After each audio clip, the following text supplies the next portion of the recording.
Hey everybody, welcome back to the channel. Today we're actually going to be doing part 3 of the 4LA swap in the Trans Am. We got some parts in, and let's just check them out. Alright, so this is the drive shaft. This is the factory drive shaft. We just got new U-joints put on it, front and back. New slip yoke that'll fit the 4L80 or Turbo 400. This is the factory one. This is the one that came out of it. It's a 4L60. It's pretty tiny compared to this one. We actually took the drive shaft to A&I Drivetrain Supply off of Canyon E-Way, and they always do amazing work. I have a drive shaft in my Camaro. It actually looks pretty nice. I like it.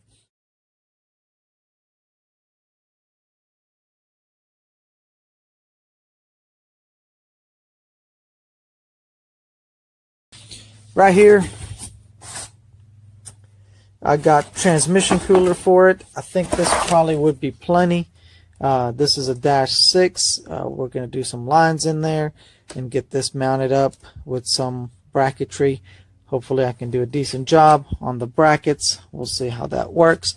But this one is actually a transmission cooler or a engine cooler. So it comes with this adapter. I got this off of eBay. It's pretty cheap actually. Hopefully it does the work. It's pretty nice and thick. And then as you can see, it comes with the adapter ready to go. Alright, now we're actually under the car, and this is what I had to do. I did not get this on camera, but it's pretty self-explanatory. This is where the plug goes. It's very, very tight. I had to hit it with my purse. I still have my purse down here. So that worked out pretty good. I got this Crossmember from BMR. It works pretty good. I hope it looks like it is pretty decent setup. So got it nice and bolted in. Still has this is the one that came out of the 4L60, so we're just using that, and we're gonna slip the drive shaft in and see how that works. We're gonna put the shifter cable back in and see how it shifts, and add some more missing bolts, and we'll do transmission lines, and hopefully we get to try it out. Okay, so this is how I'm going to make a bracket. Basically, you could look at the length.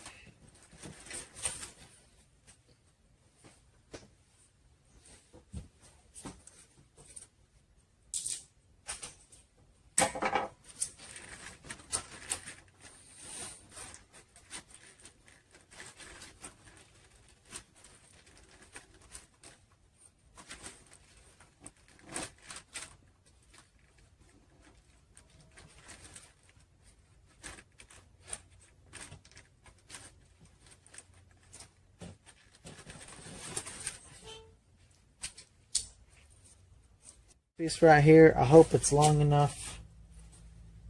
Oh yeah, that's perfect. So we're gonna kind of line it up, mark it, cut that off.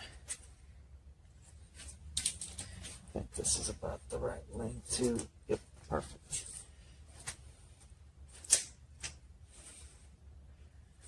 So let's just cut that off.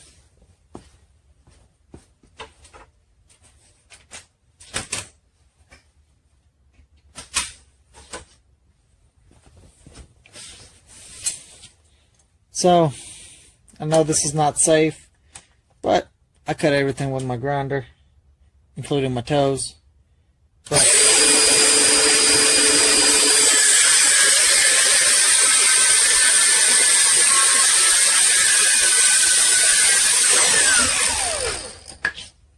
aluminum is pretty soft, so once you actually score it, you can just break it off. That way you don't mess up your fingers or nothing like that. Okay, so it's not perfect. I'm not a fabricator or anything like that, but we'll get the job done.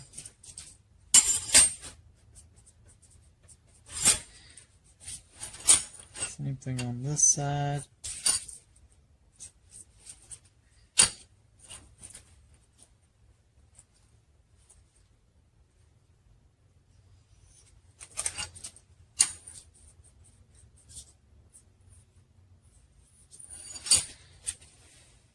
So what I usually do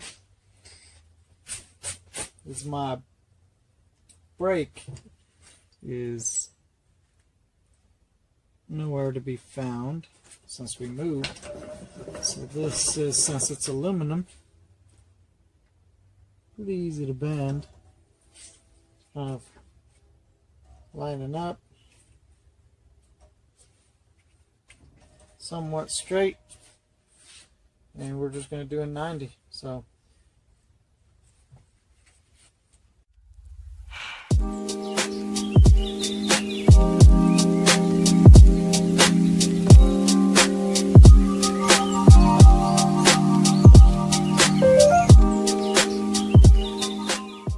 okay, so I got everything in place. As you can see, no holes drilled besides into the bracket. I'm still gonna have to take it back off, paint it. Here's the top side, and it's tight. It's very tight.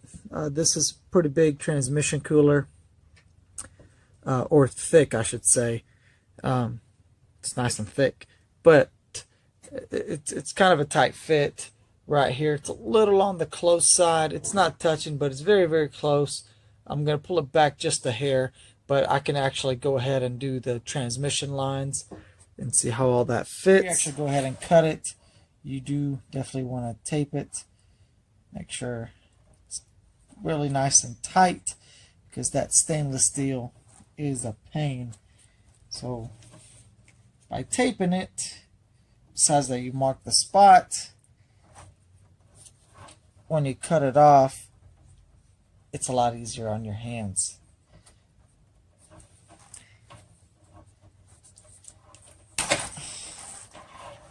So it's nice and tight.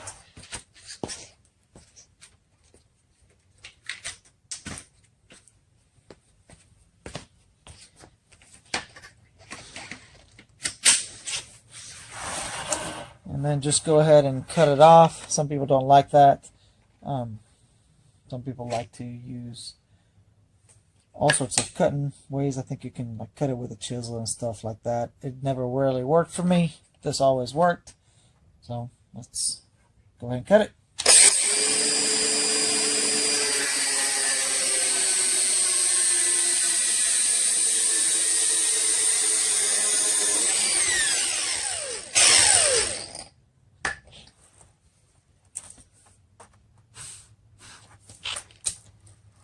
So the faster the grinder, the better, but somewhat kind of works.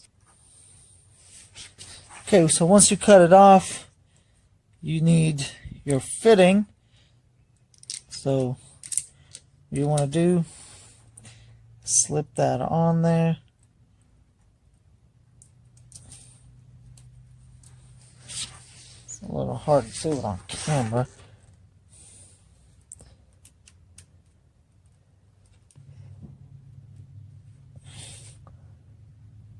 So you don't get to damage your hands. Alright, so once you slip that on there, you need this little deal there. Shove it on the plastic line there and get it to bottom out. Kind of hard to see. I don't know if it'll show up on camera or not. But right in there, that plastic needs to sit flush up against it.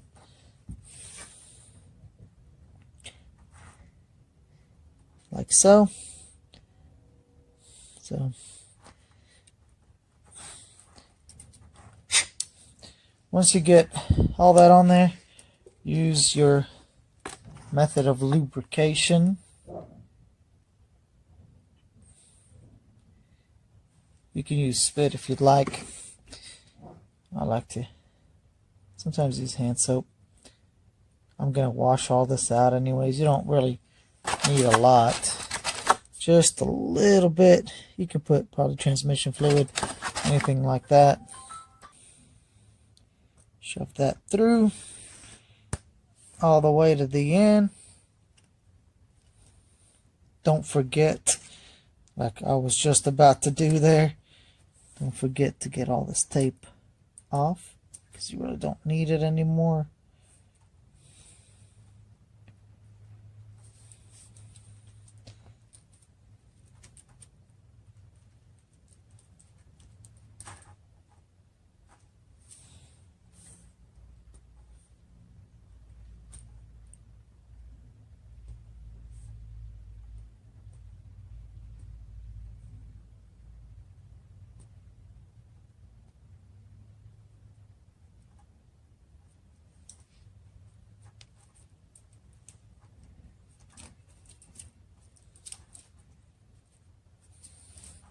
Once you get that off, go ahead and start to tighten it. Eventually it's going to start to get tight.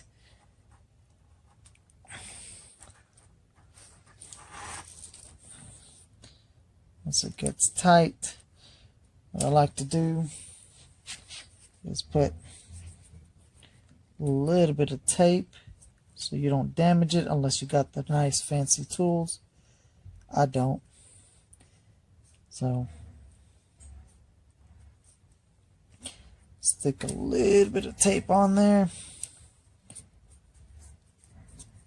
Just one pass would do.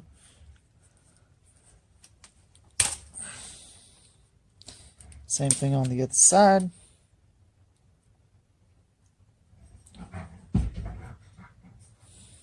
Sorry about the dogs. I don't know if you could hear them. So once you get it all nice and taped up, so you don't scratch it, I just usually use crescent wrench.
And that's nice and good to go.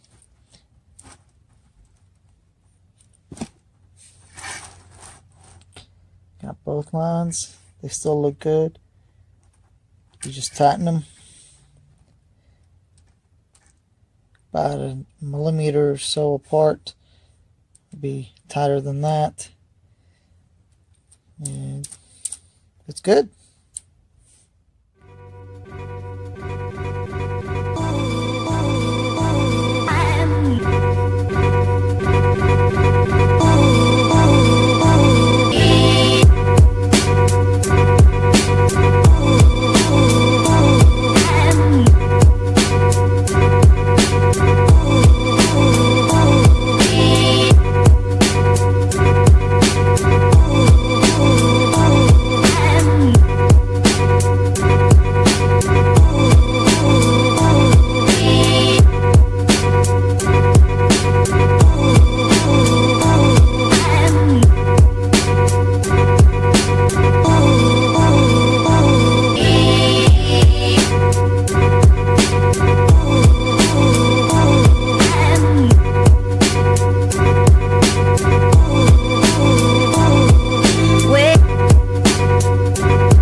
I got all the lines in there and the fittings.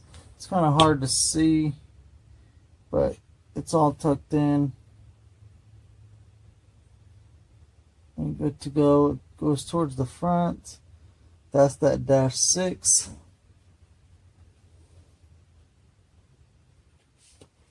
Comes up towards the front somewhere down there. It's kind of, again, really hard to see with all this stuff in the way. It comes around to right there. Then it goes in. Let me see if I can get you in there. It goes into right there on one side. And there's the other side. Okay, so this is kind of a nice upgrade. It's a UMI transmission, or sorry, it's a UMI torque arm. It's a tunnel mount torque arm, so it gets the torque arm off of the actual transmission and or the cross member. It has its own little cross member / mount, whatever you want to call that. We have to space it down just a little bit to get this exhaust to fit. We kind of had to just get this exhaust going so the car could pass inspection and all that nice stuff, and it's not really loud. But this really works. That transmission makes everything tight, so it's kind of hard to get to. But this is Speed Engineering, Y pipe and long tube headers. Going to right here, and like I said, I will get all that replaced, the back end, and we'll put something better, nicer. Probably Speed Engineering as well. I got to get new clamps. As you can see, it's leaking right there. But anyways, this is really nice upgrade. You don't have to have a 4L80 to do this if you don't know about that. It really is just makes it easier to work on the car. Just getting that torque arm off of the transmission, and it just makes it a lot better. All right, so once you get the transmission in the car and everything is good to go, you either hit up a tuner, or if you have HP tuners, what you're going to do, you need a software or operating system, excuse me, that does support a 4L80. Some of them out there I think that don't, so you can either do a segment swap for the transmission diagnostics and actual transmission tuning. As you can see, if you go to transmission, this one does say 4L80. This one came off of my Camaro. You can see that here because I'm running a 2-bar speed density on the Camaro, so I'm doing that here. The problem with that is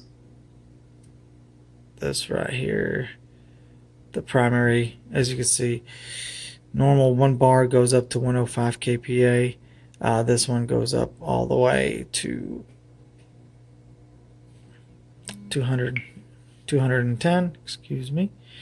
As you can see right there, it's all the way up to 210. So that's about it. I just got to watch the tune. If I ever boost this car, which is probably not, but if I ever do, you know, that's what I need to mess with. This car is probably gonna have nitrous, honestly. Maybe, I'm not really sure, but this is basically all you needed to do. Upload it in the car and check fluids, check everything, and have fun and enjoy your 4L80.